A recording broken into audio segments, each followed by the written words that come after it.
Jeudi 17 septembre 2009, Saint-Éloi.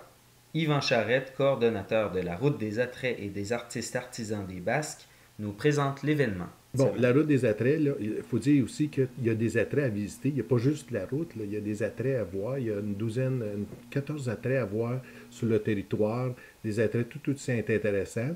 Mais tu as 47 sites d'endroits où tu peux aller visiter les endroits des artistes et artisans des Basques. Donc, tu as des gens qui ont fait la route, qui font la route, des artistes artisans qui font la route depuis le début de la route des attraits, on est à la 7e présentation.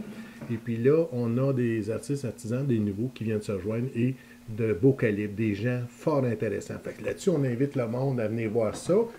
Donc, la route des attraits, comment ça fonctionne? Tu vas visiter, tu prends la carte routière, le dépliant de la route, puis là, il y a des adresses à l'intérieur, il y a des indications, tout bien indiqué. Puis là, tu prends cette route-là, tu fais ça comme la route des vins. C'est-à-dire, tu vas voir les gens à leur propre atelier et tu rencontres en priorité, en intimité, les artistes et artisans du milieu. Donc, tu as des endroits, des endroits à visiter, chez des domiciles, des ateliers, et tu rencontres le monde des artistes et artisans, et puis tu jases de leur art avec eux autres. Et même, il y en a certains qui vont faire une démonstration des objets à voir qu'ils font. Tu sais, par exemple, la pasteliste, elle faisait, comme Daniel Sanson faisait dessiner les enfants, montrer un peu comment travailler avec le pastel. Et puis, c'est à peu près ça. Donc, on a différents endroits, différents artistes. Il y en a pour tous les goûts à voir et à rencontrer dans cette tournée-là qui est fort intéressante. En jargon de hockeyeur, là, on a des recrues, là, mais c'est pas des recrues tout jeunes. Tu as Claudin Roy à Saint-Simon, qui est un peintre animalier, là, qui fait des toiles là, extraordinaires. Aussi, on a un nouveau, tu as Jean-Marc Fillon à Saint-Éloi, qui est un nouveau aussi, puis il fait des crèches là, à partir de bois puis de matériaux recyclés puis antiques. Donc, c'est vraiment, là, c'est un endroit à voir. Et d'autres nouveaux aussi, tu as aussi Sylvie Durand qui est à Saint-Simon, qui est un beau coin. Déjà là, aller voir la personne à son atelier, à sa résidence, c'est déjà quelque chose. Il y a des endroits, c'est fort, très, très, très beau. Là, donc, c'est à voir. Donc, on a des nouveaux venus remarquable. Puis aussi, on a nos vieux routiers. Là. Je trouve que c'est important de dire ça aussi. Nos vieux routiers, je pense entre autres à Jacinthe Gagnon qui fait du tissage. Et puis, les couleurs sont ravissantes. Ses choix sont tissus, c'est vraiment extraordinaire. Alvin aussi fait du tissage. Daniel fait aussi des pastels. Puis plus loin, on a aussi Jean-Guy Gagnon. C'est un retour. Là. Jean-Guy Gagnon qui est de Saint-Guy, qui lui fait des sculptures sur bois, des objets miniatures. C'est beau, c'est à voir absolument. Donc, tu as une gamme là, d'art là, vraiment extraordinaire à voir.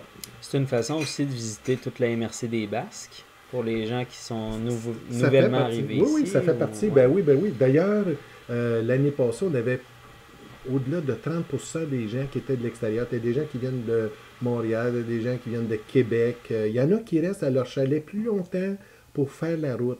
Donc, c'est un attrait pour eux autres. Pour eux autres, ça fait partie. Il y en a qui même qui nous ont demandé un mois à l'avance de leur envoyer le dépliant pour qu'ils puissent connaître les endroits puis planifier leur visite. Parce que 47 sites, tu ne peux pas les faire d'une journée. Tu es obligé de les faire sur plusieurs jours. C'est la raison pourquoi il y a 4 jours. Donc, il y a des gens qui font le bas côté, autrement dit, les gens qui demeurent près de Trois-Pistoles, puis après ça, la fin de semaine, ils vont faire le Haut-Comté, Saint-Guy, Saint-Rita, Saint-Jean-de-Dieu, toutes des belles places à voir. Donc, c'est une façon aussi de prolonger la saison touristique et de retenir notre clientèle. C'était un but. Hein? La route des attraits, c'était un des buts de prolonger la saison, dans le sens en faisant ça après la fête du travail, au mois de septembre, bien, ça nous permettait de voir, de garder les touristes qui étaient aux alentours, qui vivaient sur place. Comme par exemple, il y a des gens qui demeurent dans les chalets à Trois-Pistoles, donc ils restaient une semaine ou deux de plus uniquement pour visiter la route. Donc c'est un gros plus en ce qui a trait l'aspect touristique local. C'est une belle initiative qui est partie de Denis Leclerc, Evano, Rioux, exactement. Puis je pense que c'était tout leur honneur de faire ça, de produire ça. Puis aujourd'hui, encore à la 7e présentation, on poursuit le service, si on peut appeler ça ici. Merci beaucoup, c'était Yvan Charette, coordonnateur de la Route des attraits et des artistes artisans des Basques. Des Basques, oui, c'est ça. Nicolas C'est ça. Falsimègne à Saint-Éloi.